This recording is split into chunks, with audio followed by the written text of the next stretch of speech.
वात पित्त कफांसाठी जी पंचकर्म सांगितली त्याच्यामध्ये वातासाठी जो मुख्य शोधनोपक्रम सांगितला आहे, जे पंचकर्म सांगितले तो बस्ती आहे. तर बस्तीला अर्धचिकित्सा असंही म्हणतात की जे काही व्याधी आहेत त्या अर्धे व्याधी बस्तीने कमी होतात. इतकं त्या बस्तीला महत्त्व आहे. तर ह्या बस्तीला एवढं महत्त्व का आहे बघा, की बस्ती देणं म्हणजे काय आहे, गुदद्वारा वाटे सिद्ध तेलांचा किंवा सिद्ध काढ्यांचा, औषधांनी जर केलेले जे काढे असतात ते आपण पक्वाशयात सोडतोय. आणि वाताचं मुख्य स्थान सांगताना सांगितलंय पक्वाशय कठी सख्ती.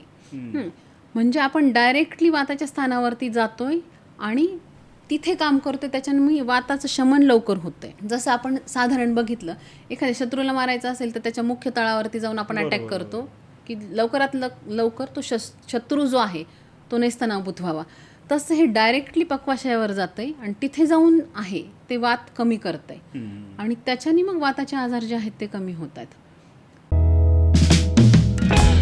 वात पित्त कफांसाठी जी पंचकर्म सांगितली त्याच्यामध्ये वातासाठी जो मुख्य शोधनोपक्रम सांगितला आहे, जे पंचकर्म सांगितले तो बस्ती आहे.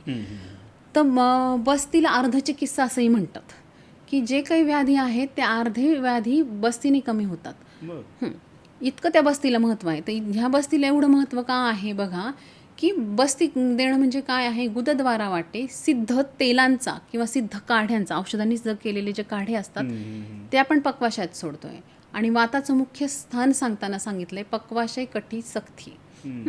म्हणजे आपण डायरेक्टली वाताच्या स्थानावरती जातोय आणि तिथे काम करतोय, त्याच्यामुळे वाताचं शमन लवकर होतंय. जसं आपण साधारण बघितलं, एखाद्या शत्रूला मारायचं असेल तर त्याच्या मुख्य तळावरती जाऊन आपण अटॅक करतो की लवकरात लवकर तो शत्रू जो आहे तो नेस्तनाबूत व्हावा.